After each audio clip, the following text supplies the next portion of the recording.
The floor is yours.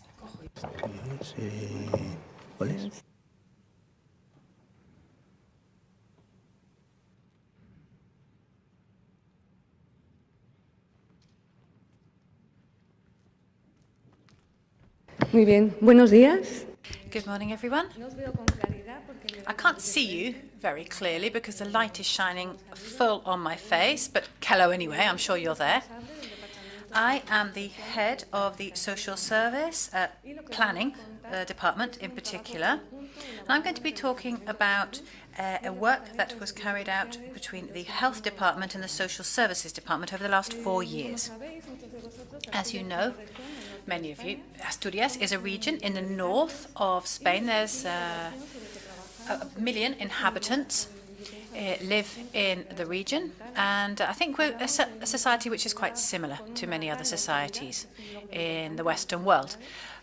We have a very large life expectancy. There's a lot of chronic illness, and we have suffered and we will be suffering over the next few years an increased burden on social services, especially with regard to the health and social services, as a result of the change in the family model as well, and the nuclear family. This means that the needs change as well, the needs of all of the services. Now, alongside these social changes that we've analysed alongside our services, we think that there is an opportunity here because of the way the systems are changing. The health system is moving more towards home care. We need to stop being centred so much on hospitals and to focus more on homes and home care. And homes are the places where social services have been working traditionally. So this change in the systems, change in society, means that we're seeing things in the following way, as we can see on the screen. Now, both systems have already been working in the path in parallel. You can see there's the two railway lines that don't cross. But we need to move towards a situation that we can see here on the right, where the lines are constantly intercrossing. And we believe we're now at a moment of coordination and we're moving towards integration. Now, the relationship between these two systems has gone through 3 phases. So specific links about specific projects, that was the first phase. And then the next phase has to do with coordination, which is where I think we are now, as I said before. And we are currently developing integration projects. As you can see at the bottom of the slide, this is because we believe that we share a comprehensive view of people. This is something that we share. We're systemic systems. We're constantly crossing over with other systems. We have complementary resources, which means that we can actually provide some kind of continuity in care. And we always we base our work on our different health and social determining factors, which often are similar. So, as I said, we are at the moment of coordination moving towards integration. And this is all based on a couple of points. We have interdepartmental cooperation and shared government. In the past, we've done a lot of technical work, and what we're trying to do now is to set up stable structures. It's like a Russian doll, if you like. We had an interdepartmental board made up of political representatives, general directors, etc. And there, one, I think, important point is that the chairs rotate every year. And it rotates between the different political people responsible. We have a technical commission as well, which meets every 2 months with technical staff from the 2 ministries. And then another key to our success has been to create different structures, territorial, regional. You can see that we have divided the autonomous community into 8 different social and health areas, and it helps us to share resources. There are different teams set up in each region or in each district with more than 100 health professionals and social services professionals aiming to give a much more holistic services. And we also work with municipal services because, as you know, the municipalities have an important role to play here. We have carried out more than 100 meetings over the last 2.5 years. We've held meetings aimed at transferring knowledge, talking about the different structures, sharing cases, and we've really worked very hard in this particular side of things. We've developed a plan. We've had a pilot project for a case of abuse. There's a poster here if you want to go and read more about it. We are there at your disposal. We presented the plan, and we also shared best practices. As I said, this has been one of the basic things that we have done to create stable structures. Another important element is the approval of a health and social plan based on the structures that I have just described. We've just passed it now, I think just a couple of weeks ago. And the aims are to provide high-quality care. You can see this in the circles, the little circles outside, to have effective care, to improve efficiency, to share and coordinate resources, to raise awareness as well, and to share information between different professionals. And there's another element which is very, very important, which is the information system. Now, the information system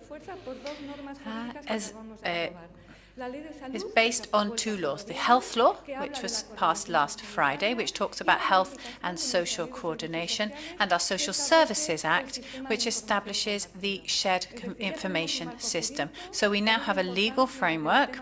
You know how important data protection is. This has made our life a little bit more complicated in both systems, but we have managed to approve a legal framework which talks about our integration. And we believe that this is the driving force behind all the other things that I'm going to be telling you about.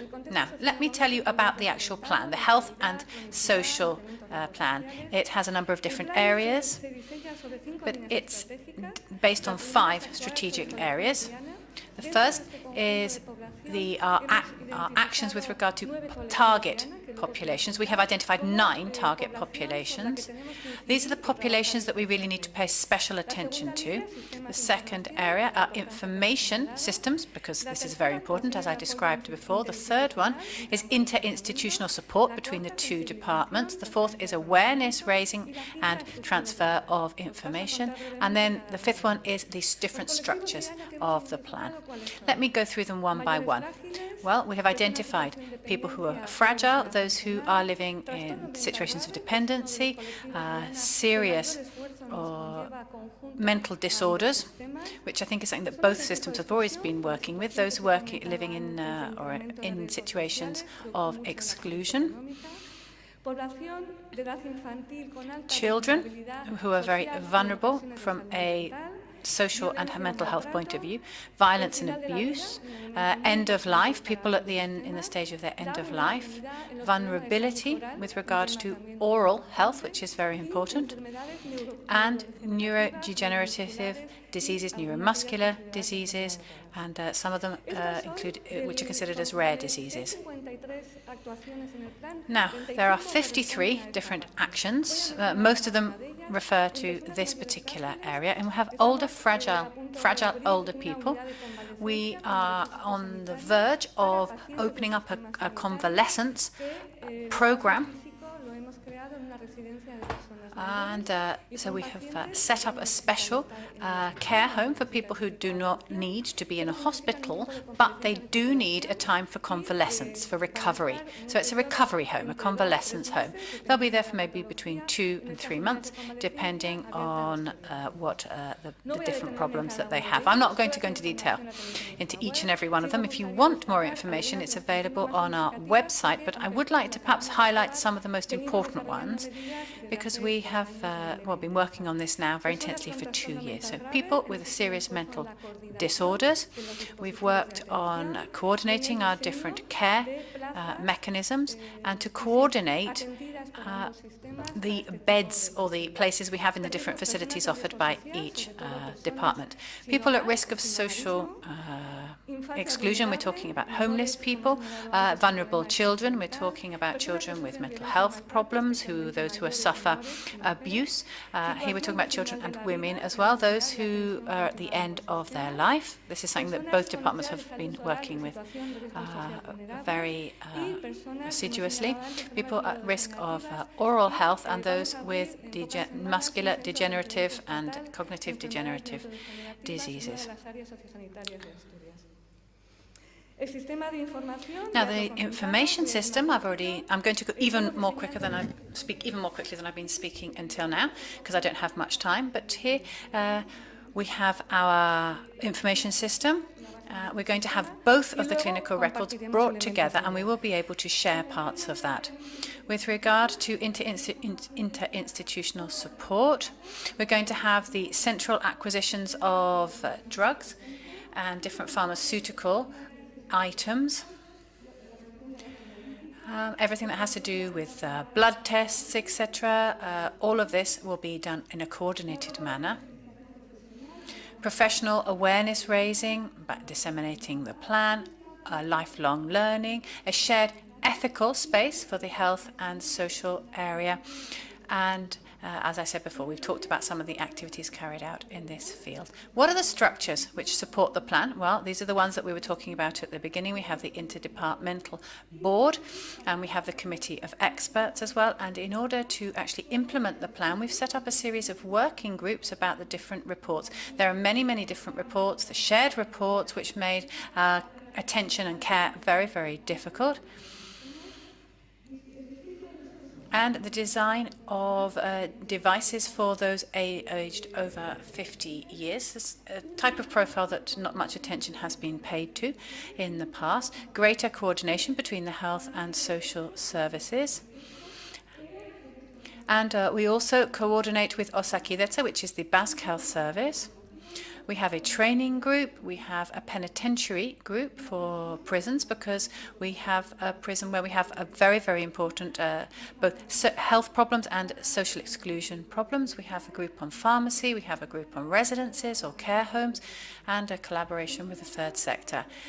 Now, I'm going to finish now because I think these instruments are very, very important. We need to have a strong political leadership. We need to have stable coordination mechanisms. We have to do specific actions as well. There has to be a strategic point of view, but it has to be operational as well. We have to innovate because we have what we have, but what do we want to have in the future? Having well-trained professionals and working as part of a network. Thank you very much, and I'll be very happy to answer any questions that you may have.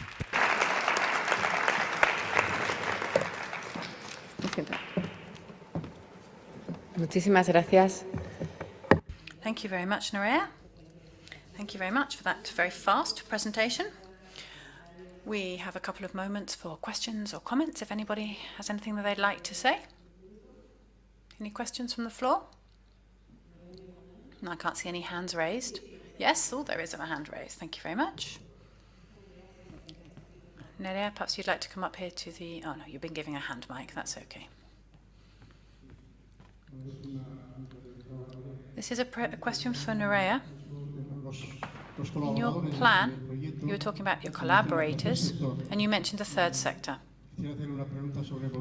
I'd like to ask you about volunteers. Have you counted on the support of volunteers? And what percentage of your collaborators are they? Can you hear me? There's a bit of an echo here. Thank you very much for your interest. We have used stable participation structures. I'm sure there's something similar here. We have different territorial and regional health councils through which volunteers can volunteer. And I think in the social services, we have a traditional habit to actually, we're much more used to working with the third sector in the social services than in the health service. So in the health and social service that we now have, we do have volunteers, and they, perhaps at a lower level, they have more responsibility, that's true. We have voluntary organizations who have made important contributions to the design of the plan. And then the different territorial structures that I have outlined for you, they are also very important there as well. In fact, one of the best practices that we have shared and we have highlighted was a shared working day between volunteers and the third sector with regards to how to coordinate the new health and social service. Thank you very much. Any other questions?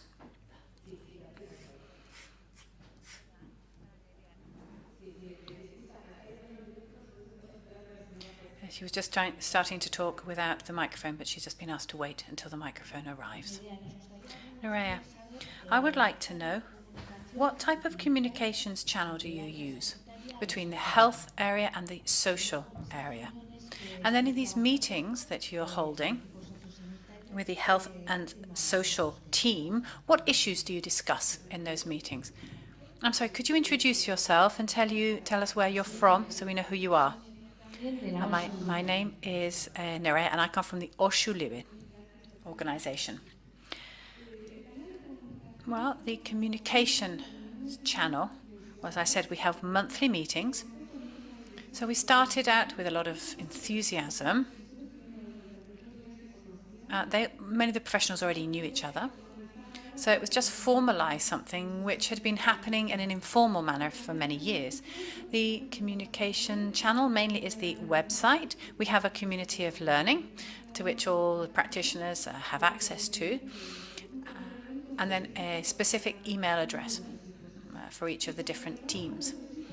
And what issues do they discuss in the meetings? Well, in the first meetings, it was just generally getting to know each other, sharing what each person did, because we come from very different traditions, very different areas. So we mapped out our resources, the resources that existed in each area. It wasn't an inventory. It was sort of a map of resources. What was there? How do we work with it, etc. And then something else that we did, and that is very important, the management of complex cases. We worked on developing a methodology for tackling complex cases. Now, each area, each district has different dynamics. They're very similar, but they're quite different in many ways. Sometimes because of the different tradition that they've had or the profiles of the people who were involved. The job title is always the same, but people are different, of course. And there were some areas or districts that specialized in this complex case methodology so that we weren't all working on it at the same time to avoid overlap. And this is a very important piece of work. And now we have shared this methodology so that we can all work in a similar way. Now, with complex cases, we had to look at the profile, the mental health profile, older people in situations of fragility, people who lived by themselves, what to do after discharge, hospital discharge, for example. This was something that we had to tackle together between the two departments. The main idea is that we, first of all, got to know each other, got to know each other's resources and how we function, how we work, and then managing complex cases. Thank you very much.